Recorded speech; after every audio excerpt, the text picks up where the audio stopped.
"Pastor, your sermon was just like the grace of God." And later his wife said, what did you mean by that? And the congregant said, "Well, it was without end and beyond understanding." So I would like to suggest that even though God's grace is unlimited, it is not beyond understanding, because God has revealed himself and his heart and his attitude. And one of the things that he has revealed about himself is that he is a gracious God. And if we are going to have to receive grace, and if we have to extend grace or live graciously in this life and extend grace to others, then we better understand what it is. It cannot remain beyond understanding. A friend and I recently had a conversation about grace. A few weeks later, he contacted me and said, "Won't you please put some of those thoughts into a video? It would just be helpful." Since then, I've been thinking about the conversation that we had, but also the things that has broadened my understanding of what grace is. So in the next few minutes, I'm going to need grace to express these ideas clearly. And I'm going to ask you to also extend some grace towards me if some of the things that I say challenge some of the preconceptions that you have around grace in the Christian faith. First of all, I think the current classical definition that we have is maybe a little limited. So it's not wrong, but when you ask a theologian or anybody that's been around the church world for any length of time, what is grace? They're going to answer, it's unmerited favor, which is fine as far as it goes, but I don't think it goes far enough. I'm a little frustrated with that definition because it doesn't give me practical handles on what that means for my life. And the way that I've seen that applied, maybe it's not the problem with the definition, but the way that it's been applied, it sort of implies that it's this one size fits all. You can't know when you're going to get grace, and grace just sort of falls on you like a wet blanket, and you're lucky if you receive it. And so it's sort of become almost a Christian version of luck. So God would have grace on you, or maybe he won't, but it's replaced the word luck in the Christian vocabulary, and I think that's really unhealthy. And that's definitely not how it is presented to us in Scripture. So instead of trying to cover all of that in one video, what I'm going to do is I'm going to just have a conversation with you from the Scriptures. I'm going to take one scripture per video that talks about grace, and I'm just quickly going to share some thoughts about each of these. And so we'll see how far this series goes. And this is not a summary of all the possible theological arguments about grace, and I'm not trying to attack anybody's particular view or theology of grace. I'm just going to go through some scriptures and share how they have impacted me and my thinking about grace. The first time that the word grace appears in the scriptures is not in the New Testament. And I think this is an important factor to this.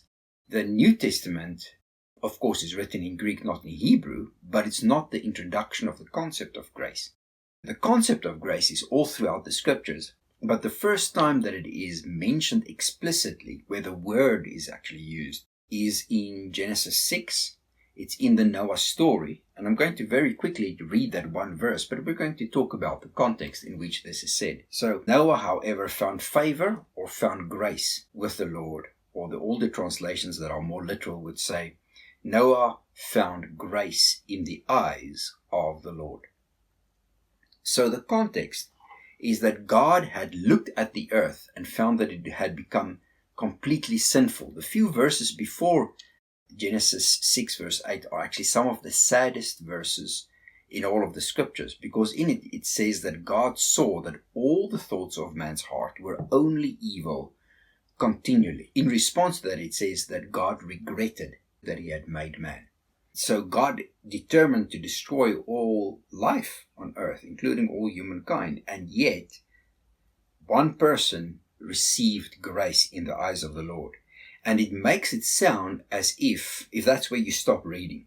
If you stop reading in verse 8, then it sounds as if this was random. Like God just randomly picked Noah and said, I'm going to give you grace. But that's not an accurate reading, because verse 9 gives you an indication of who was in a position to get grace. Now, please remember, I didn't say who's in a position to deserve grace. Noah didn't deserve grace, but Noah was in a place where he could receive grace usefully.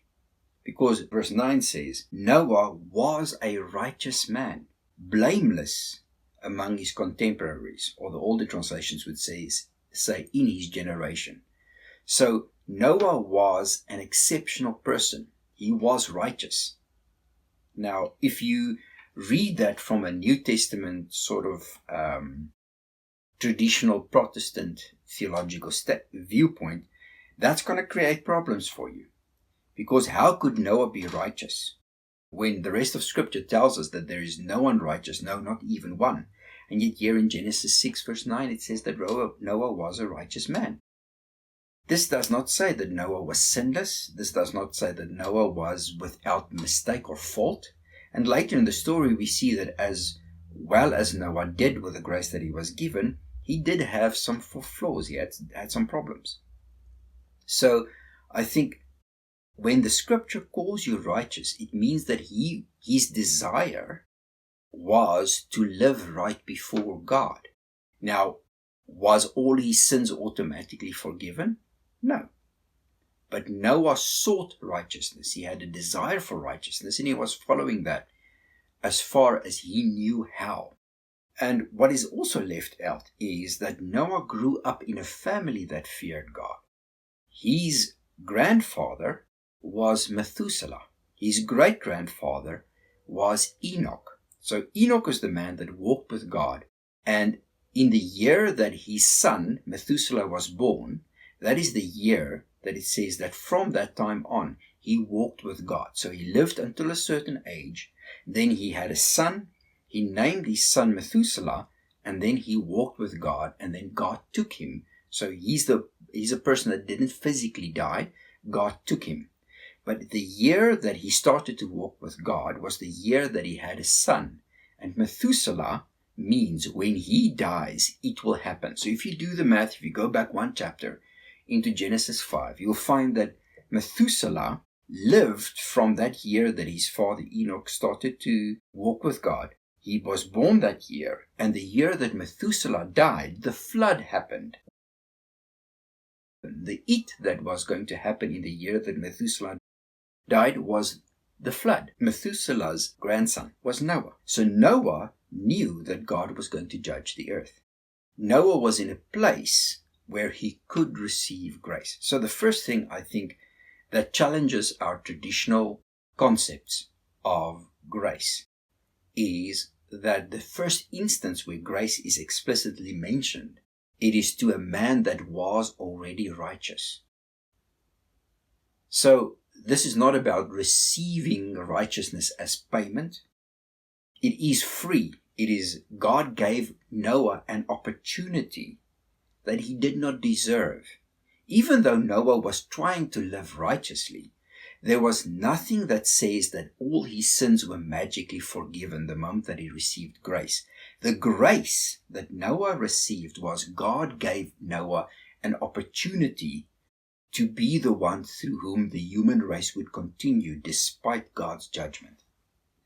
And the fact that Methuselah became the man that in the biblical record became the oldest human being in all of history is proof that God was actually putting off the flood and judgment as long as possible. So God was actually looking for somebody to whom he could extend grace. Not because they deserved it, but because if God were to extend that opportunity, they would take it and use it usefully.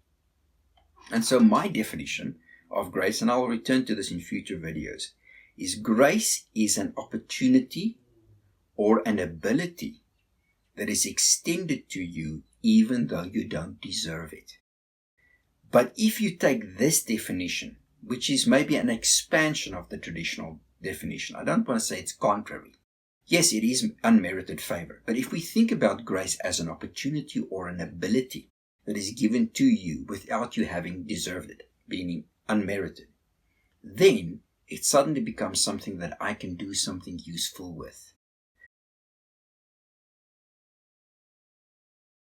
God spoke to Noah, and Noah had to respond.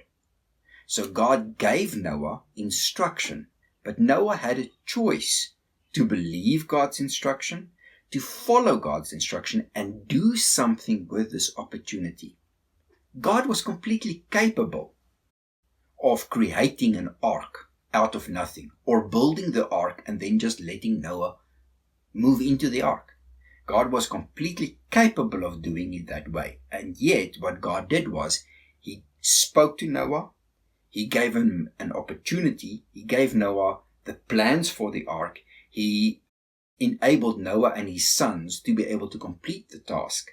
And God was the one that brought the animals to the ark. Noah didn't have to go out and catch them and bring them into the ark. God sent them. So God was cooperating with Noah in the instructions that God had given to Noah. So grace, even though it all comes from God's side, the opportunity and the ability comes from God's side, freely, unmerited. But Noah had to respond. Noah had to cooperate with God. He had to walk in the grace that was given to him. And that's maybe a thought that we can continue in the next video, where we see that God extends grace, but then he actually wants us to take up that grace. So we never deserve grace. It is unmerited. But many people are given grace that they do not respond to. So there is an active role on our behalf in responding to the grace that God extends. And that is very obvious from the very first story where grace is mentioned explicitly in Scripture. So my encouragement for today is God is going to give you opportunities, and God is going to give you abilities, but He's going to look at what you do with that opportunity. The mere fact that God extends grace does not necessarily mean that we take it up. But I would encourage you, when God speaks to you, when God brings an opportunity across your path, don't be passive. Be active in responding to God's grace. If you have your own thoughts or ideas, please contact me in the comments section. You can respond, and also please understand, when you're in the comments section, let's be respectful to one another. If this was helpful, please subscribe so that you don't miss the rest of the videos that I'm going to make in this series, specifically talking about grace. And maybe share this video with somebody else.